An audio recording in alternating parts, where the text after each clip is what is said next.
Hello friends, good morning everyone. வாங்க MCX market பற்றி discuss பண்ணலாம். யூஎஸ் ஆயில் நேற்று வந்து ஒரு டோஜி கேண்டில் வந்து ஃபார்ம் ஆயிருக்கு அப்படிங்கிற மாதிரி சொல்லலாம். பட் நல்ல ஒரு ஹைக் வந்து வந்திருக்கு. அதாவது $115 பக்கம் நமக்கு வந்து ரீச் அவுட் ஆயிருக்கு. ஸோ இது எதனால் அப்படிங்கிறது நமக்கு தெரியும். ஈரான் வந்து சீஸ் ஃபயரை வந்து அக்செப்ட் பண்ணிக்கல இன்னமும் கூட. ஸோ நேற்று வந்து என்ன பண்ணியிருக்காங்க அப்படின்னா ஒரு 10 பாயிண்ட்ஸ் பக்கம் அவங்க வந்து சொல்லியிருக்கிறாங்க. ஸோ இந்த மாதிரி வந்து நஷ்ட ஈடு கொடுக்கணும், இனிமேல் வந்து நமக்கு வந்து தொந்தரவு பண்ணக்கூடாது. ஸோ அது மட்டும் இல்லாமல் ஒரு ஷிப்பு கிராஸ் பண்ணுறப்ப இத்தனை டாலர் வந்து அவங்க பே பண்ணணும் அப்படிங்கிற மாதிரி. ஸோ ஒரு 10 பாயிண்ட்ஸ் பக்கம் அவங்க வந்து ஒரு டிமாண்ட் வந்து கிரியேட் பண்ணியிருக்கிறாங்க. ஸோ அந்த டிமாண்டுக்கெல்லாம் ஓகே அப்படின்னு ட்ரம்ப் சொன்னார் அப்படின்னா கண்டிப்பாக வந்து நமக்கு வந்து சீஸ்ஃபயர் நியூஸ் வந்து இருக்கு. ஸோ இப்போதைக்கு வந்து இவங்க சீஸ்ஃபயர் வந்து இத்தனை டிமாண்டையும் வந்து அவர் வந்து ஏற்றுக்குவாரான்னு தெரியல. பட் அவர் ட்ரம்ப் சைட்லேருந்து என்ன சொல்கிறாரு அப்படின்னா 48 மணி நேரம் கெடு வந்து கொடுத்துருக்கிறாரு. ஓகேங்களா? ஸோ கெடு கொடுத்தா இவங்க சீஸ்ஃபயருக்கு இப்போ ரெடியாக இருக்கிறாங்க. பட் 10 பாயிண்ட்ஸ் வந்து டிமாண்ட் பண்ணுறாங்க. இந்த 10 பாயிண்ட்ஸ் டிமாண்டை வந்து ட்ரம்ப் வந்து கண்டிப்பாக ஏற்றுக்க மாட்டார். பார்க்கலாம் என்ன மாதிரி வந்து நியூஸஸ் வந்து வருது அப்படின்னு. ஓகேங்களா? இப்போதைக்கு க்ரூட் ஆயில் வந்து ஒரு பை சைடில் இருக்கா செல் சைடில் இருக்கா அப்படிங்கிறதுல ஒரு கன்ஃபியூஷனில் தான் இருக்குது. ஸோ இதை வந்து எப்படி வந்து நம்ம வந்து ஐடென்டிஃபை பண்ணலாம் அப்படின்னா, ஸோ இந்த இடத்துல டோஜி கேண்டல் வந்து ஃபார்ம் ஆயிருக்கு. ஸோ டோஜி கேண்டல் வந்து ஃபார்ம் ஆனாலே பையர்ஸ் அண்ட் செல்லர்ஸ் வந்து ஹெவி காம்படிஷனில் இருக்கிறப்ப தான் இந்த மாதிரி டோஜி கேண்டல் வந்து ஃபார்ம் ஆகும். ஸோ இந்த டைமில் ஹையாக பிரேக் அவுட் பண்ணால் ஒரு பை ட்ரெண்ட் வந்து ஸ்டார்ட் ஆகும். அதே மாதிரி லோவாக பிரேக் அவுட் பண்ணால் ஒரு செல் ட்ரெண்ட் வந்து நமக்கு வந்து ஸ்டார்ட் ஆகும். ஸோ இப்படி தான் நம்ம இன்னைக்கு வந்து ஐடென்டிஃபை பண்ணுற மாதிரி இருக்கும் க்ரூட் ஆயிலை பொறுத்த வரைக்கும். ஓகேங்களா? ஸோ எப்போ இன்னைக்கு மட்டும் க்ரூட் ஆயிலில் வந்து ஸோ யூஎஸ் ஆயிலோட ஹை அண்ட் லோ வந்து மார்க் பண்ணிக்கோங்க. ஸோ யூஎஸ் ஆயிலோட ஹை வந்து $115.48. அதே மாதிரி லோ வந்து பார்த்தீங்க அப்படின்னா நமக்கு வந்து $108.9. ஓகேங்களா?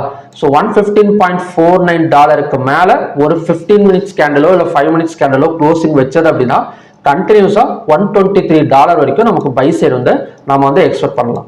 ஸோ க்ரூட் ஆயிலில் எப்படி ஃபைண்ட் அவுட் பண்ணுறது அப்படின்னா, எப்படி நமக்கு வந்து ஒரு கேப் அப் ஓப்பனிங் தான். ஆல்ரெடி நமக்கு வந்து $1 வந்து பாசிட்டிவ்ல இருக்கு. ஸோ நியர்பை எட்ஜில் தான் இருக்குது. ஆல்ரெடி ரெசிஸ்டன்ஸ் ஜோனில் தான் நமக்கு வந்து நிற்குது. கேப் அப் ஓப்பனிங் தான். ஸோ யூஎஸ் ஆயிலோட க்ளோசிங் ஒரு பை சைட் க்ளோசிங்கை கன்ஃபார்ம் பண்ணிவிட்டு ஸோ நாம இந்த இடத்துல வந்து பை வந்து ஃபோக்கஸ் வந்து பண்ணலாம். ஓகேங்களா? ஸோ பை ஃபோக்கஸ் பண்ணோம் அப்படின்னா ஸோ நெக்ஸ்ட் டார்கெட் கண்டிப்பாக ஒரு 400 to 500 பாயிண்ட்ஸ் பக்கம் மேலே கொடுக்கறதுக்கான சான்சஸ் வந்து இருக்கு. ஸோ இப்போதைக்கு செல்லிங் பாசிபிலிட்டி இருக்கா அப்படின்னு கேட்டிங்க அப்படின்னா இருக்கு. யூஎஸ் ஆயில லோவை பிரேக் அவுட் பண்ணணும். இந்த $108 பிரேக் அவுட் பண்ணாதான் நமக்கு வந்து நெக்ஸ்ட் செல்லிங் வந்து ஸ்டார்ட் ஆகுமே தவிர அது வரைக்கும் பார்த்தீங்க அப்படின்னா நமக்கு வந்து பையிங் கண்டிஷன் தான். ஸோ இப்போ இருக்கிற கண்டிஷன்ல ஆல்ரெடி $1.27 பாசிட்டிவ்ல போயிட்டு இருக்கனால 150 எப்போ வேணா பிரேக் அவுட் பண்ணிடலாம். ஸோ பிரேக் அவுட் பண்ணது அப்படின்னா கண்டிப்பாக ஒரு அங்கேருந்து ஒரு $6 ஆச்சு நமக்கு வந்து எக்ஸ்பெக்ட் பண்ணலாம் க்ரூட் ஆயில் யூஎஸ் ஆயிலில் பொறுத்த வரைக்கும். ஸோ க்ரூட் ஆயில் கண்டிப்பாக வந்து அங்கேருந்து ஒரு 300 to 400 பாயிண்ட்ஸ் பக்கம் ஒரு பை சைடு வந்து எக்ஸ்பெக்ட் பண்ணலாம். ஓகேங்களா? ஸோ செல் சைடுங்கிறது இப்போதைக்கு டவுட் தான். யூஎஸ் ஆயிலும் க்ரூட் ஆயிலை பொறுத்த வரைக்கும் லோவை பிரேக் அவுட் பண்ணட்டும். ஸோ அதுக்கப்புறம் கூட நம்ம வந்து செல் சைடு வந்து ஃபோக்கஸ் பண்ணிக்கலாம். நெக்ஸ்ட் வந்து நேச்சுரல் கேஸ். இப்போ நேச்சுரல் கேஸ் எடுத்துக்கிட்டோம் அப்படின்னா எக்ஸாக்டாக நமக்கு ரெசிஸ்டன்ஸ் ஒர்க் அவுட் ஆகிட்டு இருக்கு அப்படிங்கிற மாதிரி சொல்லலாம். இப்போ நேற்றே நம்ம இந்த ரெசிஸ்டன்ஸ் வந்து பார்த்துருந்தோம் 268.2ன்னு. ஸோ 2 டைம்ஸுக்கு மேலே நமக்கு வந்து கொடுத்துருக்கு. 268.2லேருந்து ஒரு 6 பாயிண்ட்ஸ் டவுன் ஆயிருக்கு. மறுபடியும் பார்த்தீங்க அப்படின்னா நமக்கு வந்து ஒரு 4 பாயிண்ட்ஸ் டவுன் ஆயிருக்கு. ஸோ நெக்ஸ்ட் இந்த ட்ரெண்ட் லைனை கனெக்ட் பண்ணி வச்சுக்கோங்க. ஸோ இந்த ட்ரெண்ட் லைன் படி பார்த்தா கூட 271.4ங்கிறது நெக்ஸ்ட் ஸ்ட்ராங் ரெசிஸ்டன்ஸ். ஸோ எப்படி 268.2 271.2ங்கிறது தான் இன்னைக்கான ரெசிஸ்டன்ஸும் கூட. ஸோ அதோட செல் சைட் டார்கெட்னு எடுத்துக்கிட்டோம் அப்படின்னா 260 to 260 எல்லாம் பிரேக் கீழே வரதுக்கு சான்சஸ் வந்து இருக்கு. நெக்ஸ்ட் வந்து கோல்ட் அண்ட் சில்வர் பார்க்கலாம். கோல்ட் அண்ட் சில்வர் வந்து ஒரு மாடரேட் ஓப்பனிங் அப்படிங்கிற மாதிரி சொல்லலாம். பெரிய பை சைடும் கிடையாது, செல் சைடும் கிடையாது. ஒரு ஃபிளாட் மார்க்கெட் ஓப்பனிங். அதாவது ரொம்ப கம்மியான டாலர்ல வந்து ட்ரேட் ஆகிட்டு இருக்கு. இப்போதைக்கு வெறும் $7 தான் சேஞ்ச் ஆயிருக்கு. ஸோ இதுக்கு முன்னாடி எல்லாம் பார்த்தீங்கன்னா $40 ஆச்சு குறைஞ்சது நமக்கு சேஞ்சிங்ல காட்டும். பட் வெறும் ஒரு $8 சில்வர் எல்லாம் பார்த்தீங்க அப்படின்னா ஜஸ்ட் நமக்கு $0.2 தான் ட்ரேடிங் வந்து கொடுத்துட்டு இருக்கு. ஸோ கோல்டோட பேட்டர்ன் எப்படி இருக்கு அப்படின்னா இப்போதைக்கு வந்து ஒரு ட்ரையாங்கிள் பேட்டர்ன் படி போயிட்டு இருக்கு.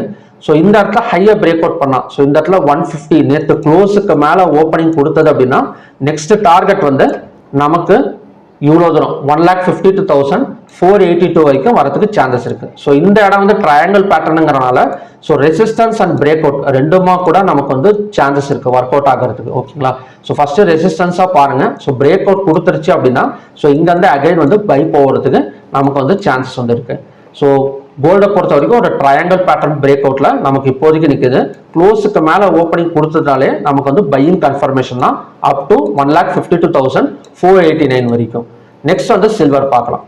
இப்போ சில்வரோட பை சைடு பிரேக் அவுட்டுங்கிறது 2,36,366. ஸோ இந்த இடத்துல பிரேக் அவுட் பண்ணால் 2,44,033 வரைக்கும் வரதுக்கு பாசிபிலிட்டிஸ் இருக்கு. இல்லை அப்படின்னா கொஞ்சம் கீழே இறங்கி ஓப்பன் ஆனால் கூட இந்த இடத்துல ஒரு ட்ரிபிள் பாட்டம் சப்போர்ட் வந்து ஒர்க் அவுட் ஆகும் 2,24,578 சில்வரை பொறுத்த வரைக்கும்.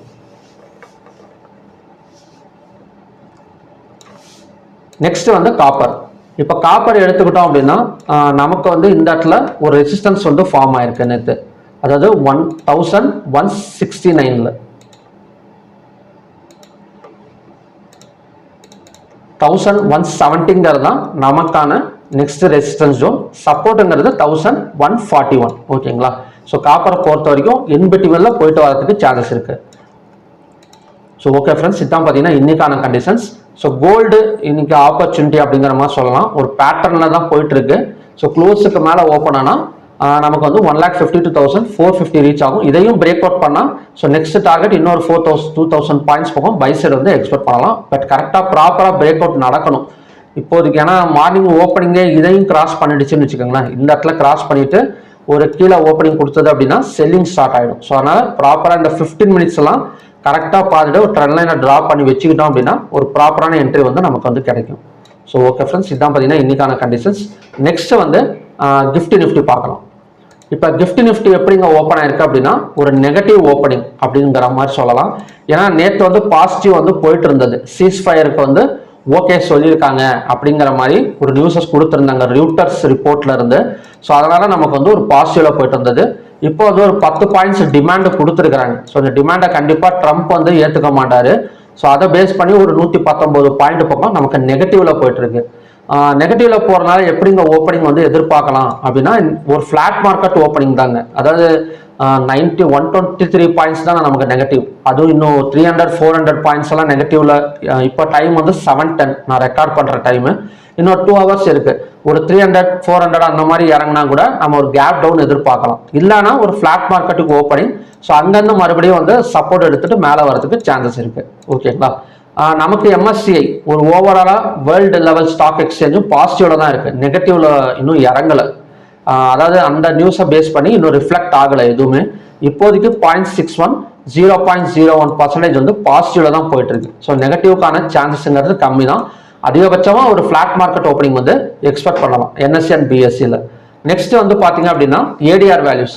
இப்போ ADR வேல்யூஸ்னும் ஸ்ட்ராங்கா தான் இருக்கு. இப்போ ADR வேல்யூஸ் எடுத்துக்கிட்டோம் அப்படின்னா HDFC பேங்க், ICICI பேங்க் எல்லாமே பார்த்தீங்கன்னா 3.36 1.76. இன்ஃபோசிஸ் எல்லாம், இன்ஃபோசிஸ் மட்டும்தான் கொஞ்சம் மைனஸ்ல இருக்க தவிர விப்ரோவும் கொஞ்சம் ஸ்ட்ராங்ல தான் இருக்குது. ஓகேங்களா? ஸோ ஓவராலா நமக்கு மார்க்கெட்டோட ஓப்பனிங் கண்டிஷன் வந்து ஒரு ஃபிளாட் மார்க்கெட் ஓப்பனிங். ஸோ அங்கேருந்து அகைன் வந்து கொஞ்சம் வந்து புஷ் பண்ணி மேலே கொண்டு வரதுக்கு சான்சஸ் இருக்கு கண்டினியூஷன் ஆனது அப்படின்னா. ஸோ ரிலையன்ஸை பொறுத்த வரைக்கும் -0.78%. ஸோ ஓகே ஃப்ரெண்ட்ஸ், இதுதான் பார்த்தீங்கன்னா இன்னைக்கான கண்டிஷன்ஸ். ஸோ பார்க்கலாம் என்ன மாதிரி வந்து நடக்குது அப்படின்னு. இப்போதைக்கு 130 பாயிண்ட் கிஃப்டி நிஃப்டி வந்து நெகட்டிவ்ல வந்து போயிட்டு இருக்கு. ஸோ ஓப்பனிங் வச்சு நம்ம வந்து ஃபாலோ பண்ணிக்கலாம். ஃபர்தரா உங்களுக்கு வேற ஏதாவது அப்டேட் வேணும்னா என்னோட ஃப்ரீ டெலிகிராம் சேனலோட லிங்க் வந்து வீடியோ டிஸ்கிரிப்ஷனில் கொடுத்துருக்கேன். ஸோ அதை கிளிக் பண்ணி அதில் ஆட் பண்ணிங்க அப்படின்னா ஸோ அதையும் நான் வந்து அப்டேட் பண்ணிட்டு இருக்கேன். ஓகேங்களா? ஸோ ஓகே ஃப்ரெண்ட்ஸ், மறுபடியும் பார்த்தீங்க அப்படின்னா இன்னொரு நல்ல ப்ரிடிக்ஷன் வீடியோவில் நான் இன்னும் மீட் பண்ணுறேன். Thank you very much.